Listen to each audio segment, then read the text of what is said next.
Patients undergoing sinus surgery, first of all, will have a general anaesthetic. So they'll be asleep for the whole procedure. It's usually been able to be done as a day case. So you'll be able to come in and go home the same day. We use instruments where we pass cameras and fine, delicate instruments into the nose to help open up the sinuses and to help with your breathing. There's no external cuts made on the outside of the face.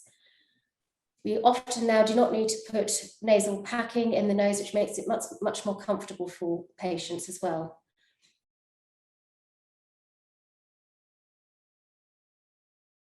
Sinus surgery may be indicated for many different conditions. Most common conditions that we use this type of surgery to treat are patients who suffer with long-term ongoing sinus infections, a condition called chronic rhinosinusitis. Patients will often have problems with breathing through their nose. They'll feel blocked, they'll have discharge coming from the nose, mucus production going down the back of the throat, may have issues with your sense of smell and taste. You can also report problems such as facial pain and headaches, and also general symptoms such as tiredness, disturbed sleep. You can also treat conditions where patients may be having what we call nasal polyps. Nasal polyps are swellings that can occur within the nose, come from the sinus, and give you symptoms of blockage, reduced sense of smell, and also excessive mucus production. Sinus surgery would aim to remove those polyps, to make your breathing better, and also to open the drainage of the sinuses to help get medication into the nose and be more effective for you.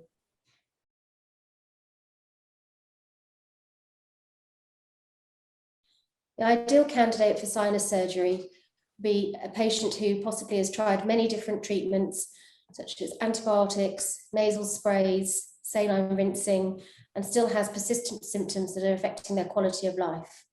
They may have had some resolution with antibiotic treatments. However, patients then may have symptoms that return after this treatment is finished.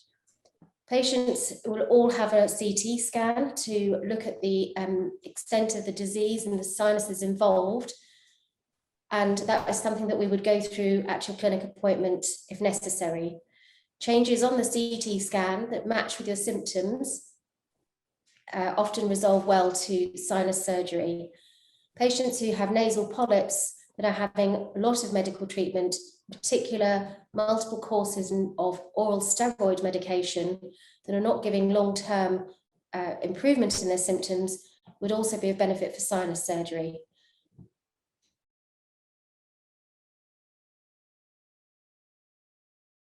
If a patient has what we call chronic rhinosinusitis or ongoing infections and inflammation within the sinuses, the first treatment that we would try would be full maximal medical treatment. This involves a course of nasal steroid drops that you need to put into your nose, usually for several weeks, and then to be followed by an ongoing nasal spray. This would also be combined with a course of antibiotics, which you take for around 6 weeks, which hopefully would improve your symptoms. Often patients can get some resolution whilst they're taking the medication, but may require more than one course for their treatment. Patients who have nasal polyps will have a variety of different treatments, mainly based on nasal steroids. This may start just with a simple nasal spray, which may help relieve symptoms adequately, or you may need some stronger nasal drops to use into the nose, and you may also require short courses of oral steroids, but these can only be used to a maximum of 3 times a year.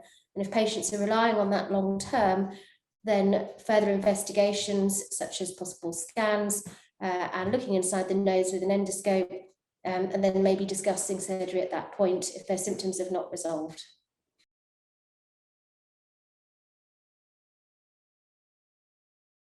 So the average recovery time would be around 2 weeks, after which you should be able to return to your normal daily activities and be able to go back to work. The main symptom that people get after the surgery is that they'll feel a little bit congested. However, patients often with significant nasal polyps already will feel much better, their breathing will feel much better initially after the surgery. You'll have some blood-stained nasal discharge from the nose, and this usually again settles within the first couple of weeks.